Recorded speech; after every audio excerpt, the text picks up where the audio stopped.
पे नाम बना चुके थे। इधर चंद्रशेखर आजाद और भगत सिंह दोनों का कद जो था वो निर्णय के स्तर पे बिल्कुल बराबर था, पर गतिविधियों का केंद्र अभी भी बना हुआ था लाहौर। क्या बना हुआ था बोलिए? इंडियन काउंसिल एक्ट ऑफ 1919 का भारत परिषद अधिनियम, जिसको बोला गया मॉन्टेग्यू चेम्सफोर्ड रिफॉर्म।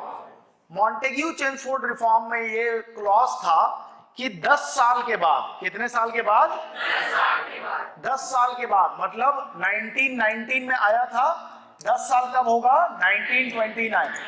एक कमीशन भेजा जाएगा इस बात के लिए कि क्या इंडियन काउंसिल एक्ट ऑफ 1919 ने जिन ऑब्जेक्टिव्स के बारे में बात किया उसको फुलफिल कर पाए हैं, और अगर नहीं तो इनमें किस प्रकार के सुधारों की आवश्यकता है। तो नया वाला जो एक्ट है वो सुधारों को लेकर के आएगा। क्या लेकर के आएगा? सुधार। ब्रिटेन में 1929 में चुनाव होने वाले थे। क्या होने वाले थे बोलिए? तो जो पार्टी थी वो चाहती थी कि तब तक मामला जाए मत, उसके पहले ही हम ये काम कर लें, तो प्रीपोन्ड कर दिया जाता है। क्या कर दिया जाता है इसको? प्रीपोन्ड। नवंबर 1927 में साइमन कमीशन अपॉइंट होता है। साइमन कमीशन ब्रिटेन में अपॉइंट किया जाता है। फरवरी 1928 में साइमन कमीशन भारत पहुंचता है। 7 मेंबर थे, ऑल 7 मेंबर, इनमें से कोई भी भारतीय नहीं था, वो सारे के सारे अंग्रेज थे। सारे के सारे क्या थे? तो भारत की जो लीडरशिप थी उस समय की, उसका कहना यह था कि अगर आपको कॉन्स्टिट्यूशनल रिफॉर्म करवाना है, अगर आप बोलते हैं कि आप ऐसे निर्णय ले रहे हो, जो निर्णय लिखना मत, मैं आप लोगों को लिखवाऊंगा, ठीक? लिखना भी है तो सामने देख करके लिखना, ठीक? अगर आप ये कह रहे हो कि आप ऐसे निर्णय ले रहे हो जो कि भारतीयों के पक्ष में है, तो किसी भी भारतीय का कोई इनपुट इसमें क्यों नहीं लिया जा रहा है? और अगर 7 मेंबर हैं तो 7 में कम से कम 2 तो क्या रखो आप? भारतीय रखो। पूरे के पूरे अंग्रेज क्या निर्णय लेंगे कि हमको क्या चाहिए, हम उनको कैसे बताएंगे? इस बात को लेकर के विरोध था।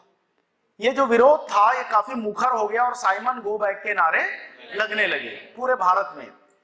साइमन कमीशन बड़ी ईमानदारी से अपना काम कर रहा था। उसकी ईमानदारी हमको इंडियन काउंसिल एक्ट ऑफ 1935 में समझ में आती है कि ग्रास रूट में जो जरूरतें थे उन जरूरतों को पूरा किया, और इंडियन काउंसिल एक्ट ऑफ 1919 की जो कमियां थी उन कमियों को भी उसने क्या किया? दूर किया। And advisor to the Simon Commission was doctor B.R. Ambedkar. कौन थे? Doctor B.R. अम्बेडकर, ठीक? पर किसी भारतीय का ना होना, भारतीय रिप्रेजेंटेशन का ना होना, ये विरोध का कारण था, और अलग अलग जगह पे अलग अलग विरोध होने लगे। तो जब ये साइमन कमीशन पहुंचता है लाहौर, कहां पहुंचता है बोलिए? तो लाला लाजपत राय, अब नेशनल कॉलेज को जोड़ो आप, लाला लाजपत राय, इनके कॉलेज का नाम था नेशनल कॉलेज। नेशनल कॉलेज में पढ़ने वाले थे भगत सिंह, सुखदेव। ये अब संस्था बड़ी कर चुके थे, केवल ये नौजवान भारत सभा के लोग नहीं थे, ये अब थे HSRA के मेंबर्स। तो HSRA के मेंबर्स ने मिलकर के साइमन कमीशन को घेरा, पर अनफॉर्चुनेटली वहां पे लाला लाजपत राय को साइड ले जाकर के मारा गया, और कुछ भयंकर वो घायल हुए। कुछ दिन के बाद उनकी क्या हो गई? मृत्यु हो गई। मृत्यु के पहले वो कहते हैं कि मेरे सिर पे पड़ी एक एक लाठी ब्रिटिश हुकूमत के ताबूत की एक एक कील का काम करेगी। तो HSRA के जितने मेंबर्स थे ये डिसाइड करते हैं कि लाला जी के हत्या का क्या लेना है, हमको बदला लेना है। स्कॉट नामक पुलिस वाले ने मारा था, उसको ट्रैप करते हैं। सामने आ जाता है कौन? सॉन्डर्स। सॉन्डर्स की क्या हो जाती है? हत्या। हत्या करने के बाद ये लोग लाहौर से भाग जाते हैं। लाहौर से भेष बदल कर कलकत्ता आ जाते हैं। कहां आ जाते हैं बोलिए? कलकत्ता। कलकत्ता में इनकी मुलाकात होती है जतिन दास से। साइमन कमीशन अपना काम करके ब्रिटेन वापस जा चुका है, ब्रिटेन में रिपोर्ट सबमिट कर चुका है। मैं 1929 की बात बता रहा हूं। 1929 जब पूरा का पूरा HSRA का मेजर लीडरशिप, जिसमें भगत सिंह है, जिसमें सुखदेव है, जिसमें राजगुरु हैं, ये सब लोग अभी बंगाल में है। कहां पे है बोलिए? बंगाल।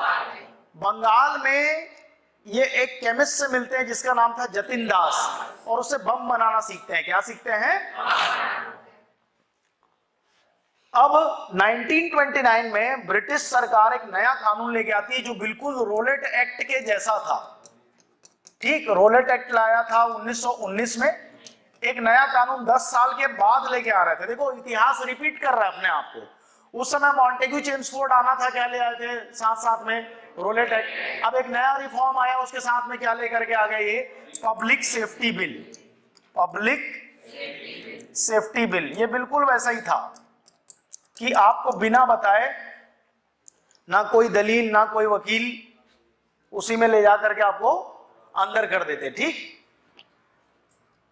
अब पब्लिक सेफ्टी बिल को आपका बोलना चाहिए कि केंद्रीय विधायिका में प्रस्तुत करने की तैयारी थी। इस बीच में एचएसआरए के मेंबर डिसाइड करते हैं कि बम बनाना तो सीख गए हैं, तो कहीं ना कहीं यूज करना पड़ेगा, तो बहरी सरकार को क्या करना है? सुनाना है। लेकिन इस बार हम लोग क्या करेंगे? इस बार हम गिरफ्तारी देंगे, हम भागेंगे नहीं, क्योंकि जैसे ही हम भाग जाते हैं तो हमको ये लोग आतंकवादी बोलते हैं। क्या बोलते हैं? तो हम इस बार अपनी अरेस्टिंग देंगे। और दो लोग तय किए जाते हैं, एक भगत सिंह तो फिक्स थे, अब दूसरा आदमी कौन जाएगा उस पर होड़ थी, तो बटुकेश्वर दत्त आते हैं साथ में। कौन आते हैं? सेंट्रल असेंबली में डिस्कशन चल रहा था। सेंट्रल असेंबली मतलब केंद्रीय विधायिका में डिस्कशन चल रहा है। केंद्रीय विधायिका के स्पीकर विट्ठल भाई पटेल थे, उन्हीं के द्वारा सुना जा रहा है पूरी बहस को। और इस बीच में दर्शक दीर्घा में से बम फेंकते हैं भगत सिंह और बटुकेश्वर दत्त। बम के बारे में बहुत सारा हाइप भी है, लेकिन ऐसा माना जाता है, जितना भी भारतीय लिटरेचर है वो कहता है कि उससे किसी को कोई नुकसान हुआ नहीं था, बहुत लो इंटेंसिटी का वो क्या था? बम था। ठीक, और इसका ऑब्जेक्टिव केवल था बहरी सरकार को क्या करना? सुनाना। दूसरा कि भगत सिंह और बटुकेश्वर दत्त बहुत आराम से वहां से क्या कर सकते थे? भाग सकते थे, क्योंकि वो दर्शक दीर्घा से बम फेंका गया तो सबसे पहले जितने नेता थे उनको सिक्योर करने का प्रयास किया गया, तो इतना पर्याप्त समय था। उन लोगों ने तो अपनी अरेस्टिंग दी थी बेसिकली। अरेस्टिंग देने के बाद इनको अरेस्ट करके रख दिया गया।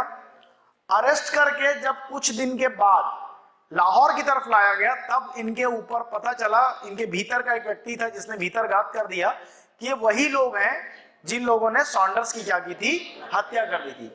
तो भगत सिंह की अरेस्टिंग सॉन्डर्स मर्डर केस में नहीं हुई थी।